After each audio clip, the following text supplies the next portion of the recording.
everyone, welcome back to my YouTube channel. This is Tejasvi Rajput and today we are going to discuss about prepositions. बहुत सारे लोगों को ना ये तो पता होता है कि हाँ इन एक preposition है, on एक preposition है, at एक preposition है, लेकिन उन्हें ये नहीं पता कि exactly इनका use कहाँ होता है, इनको use कैसे करते हैं. For example, पता है कई बार ये गलती करते हैं, इनकी जगह on लगा देते हैं और on की जगह in लगा देते हैं.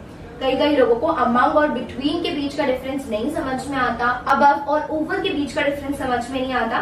तो आज इन्हीं सब कंफ्यूजन्स को हम जड़ से निकाल के फेंक देंगे. ठीक है, so let's quickly begin with the video. So हमारा पहला प्रेपोजिशन है इन. इन का मतलब होता है इनसाइड. जब भी इन प्रेपोजिशन आए तो एक चीज दिमाग में बिठा लेना कि कोई चीज अंदर है किसी चीज के. ठीक है, in basically means inside. I am in the car. जब भी इन आए उसका मतलब ये है कि कोई चीज किसी चीज के अंदर है. I am in the car यानी कि मैं कार के अंदर हूँ. सेकेंड प्रेपोजिशन है एट. बहुत लोगों को ये भी नहीं पता कि एट कहाँ पे यूज करते हैं. एट बेसिकली हम तब यूज करते हैं जब हम किसी चीज की एग्जैक्ट पोजीशन बताएं या किसी जगह की एग्जैक्ट लोकेशन बताते हैं, तब हम एट प्रेपोजिशन का यूज करते हैं. For example you can say she met me at the bus stop. तो गाइस हमारा नेक्स्ट प्रेपोजिशन है ऑन. अगर कोई भी चीज दूसरी चीज के सरफेस को टच करती है तब आप ऑन प्रेपोजिशन का यूज करते हैं. For example the book is on the table. The book is on the table मतलब जो बुक है वो टेबल के सरफेस को टच करेंगे. नेक्स्ट प्रेपोजिशन है बिटवीन. बिटवीन हम तब यूज करते हैं जब दो चीजों के बीच में कोई चीज रखी होती है, then we use the preposition between. और बिटवीन ध्यान रखें हमेशा दो चीजों के बीच में ही होता है. The bottle is kept between the boxes. इसका मतलब ये है कि यहाँ पे दो बॉक्सेस रखे हैं साइड में और उसके बीच में एक बॉटल रखी है. So the bottle is kept between the boxes. Guys हमारा नेक्स्ट प्रेपोजिशन है अमंग.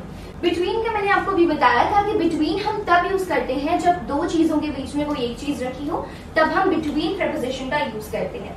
लेकिन अमंग हम तब यूज करते हैं जब दो से ज्यादा चीजें होती हैं और उनके बीच में कुछ रखा होता है, then we use the preposition among. For example you can say she was sitting among the teachers. इसका मतलब ये है कि दो से ज्यादा टीचर्स थे और उनके बीच में वो बैठी हुई थी. नेक्स्ट प्रेपोजिशन है बिसाइड. अगर कोई चीज आपके बगल में है या आपके पास है, ज्यादा दूर नहीं है आपसे, तो आप बिसाइड प्रेपोजिशन का यूज करते हैं. For example he sat beside me for dinner. मतलब वो डिनर के लिए मेरे जस्ट साइड में बैठा हुआ था. He sat beside me for dinner. Guys हमारा नेक्स्ट प्रेपोजिशन है बिहाइंड. बिहाइंड हम तब यूज करते हैं जब कोई चीज किसी चीज के पीछे हो. फॉर एग्जाम्पल मेरी सिस्टर कैमरा के पीछे है, so she is behind the camera. ठीक है, The board is behind me. Board मेरे पीछे है. He was standing behind her. मतलब वो उसके पीछे खड़ा था. Next preposition है in front of. मेरे सामने कोई चीज खड़ी है. For example, he parked his car in front of the house. उसने अपनी कार कहाँ पार्क करी?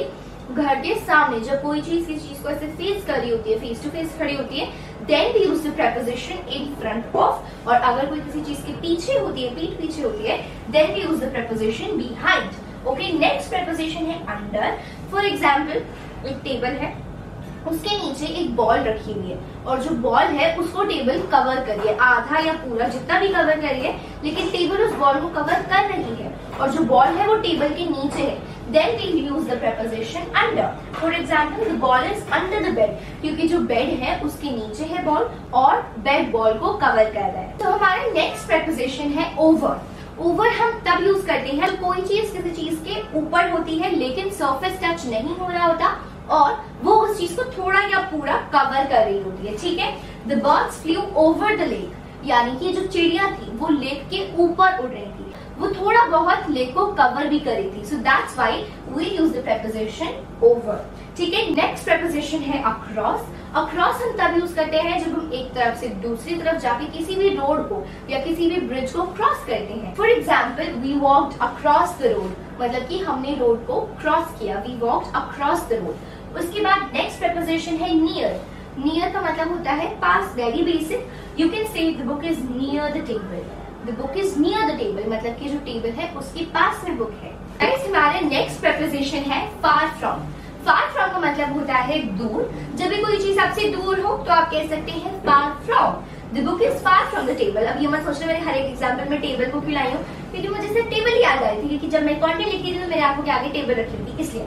The book is far from the table यानी कि जो बुक है वो टेबल से दूर है. The book is near the table मतलब कि जो बुक है वो टेबल के पास है. नेक्स्ट प्रेपोजिशन है onto। onto का मतलब होता है किसी चीज के ऊपर है और सरफेस को टच कर रही है। फॉर एग्जाम्पल यू कैन से he jumped onto the table, यानी कि वो टेबल के ऊपर जंप किया and he was touching the surface of the table. And if you want to say कि वो टेबल से नीचे कूद गया, then you use the preposition of। इसका मतलब है कि वो कूद गया और उसने टेबल को टच नहीं किया। He was not touching the surface of the table anymore. So then you use the preposition of and you say he jumped off the table. He jumped off the table. Next preposition है up। up का मतलब होता है ऊपर। You can say he climbed up the steps, यानी कि वो सीढ़ियों के ऊपर चढ़ा। यहाँ पे steps का मतलब कदम नहीं है, यहाँ पे steps का मतलब है ladder, ठीक है। उसके बाद नेक्स्ट preposition है down। down का मतलब होता है नीचे। What you can say is he tripped and fell down। Trip का मतलब होता है फॉर एग्जाम्पल कोई बच्चा घर में टॉय से खेल रहा है और वो जो टॉयज हैं वो नीचे पड़े हुए हैं और आपका उनके ऊपर पैर आ जाए और आप फिसल के गिर जाओ। So that is called so he tripped and fell down, मतलब कि वो ट्रिप हुआ and then he fell down, यानी कि वो गिर गया नीचे। उसके बाद नेक्स्ट प्रेपोजिशन है विद। विद का मतलब होता है किसी के साथ या किसी के पास में। सो व्हाट यू कैन से is he was with me all the time, यानी कि वो मेरे साथ ही था, हर समय वो मेरे साथ था। नेक्स्ट प्रेपोजिशन है थ्रू। थ्रू का मतलब होता है जब हम एक एंड से दूसरे एंड की तरफ जाते हैं then we use the preposition through. और ये जो स्माइल है ना, ये मेरी सिस्टर ने बनाई again. They walked slowly through the woods, यानी कि वुड्स के एक एंड से वो दूसरे एंड गए स्लोली स्लोली। यहाँ पे वुड्स का मतलब लकड़ियां नहीं है, यहाँ पे वुड्स का मतलब है छोटा जंगल। Next and the last preposition is above। above का मतलब होता है higher than something, ठीक है। फॉर एग्जाम्पल यू कैन से the water came above our knees, यानी कि जो पानी था वो हमारे घुटनों से ऊपर आ गया था। The water came above our knees. So yeah guys, that's all for today's video. I hope you enjoyed watching this one. I'll see you next time. Bye bye. Thank you.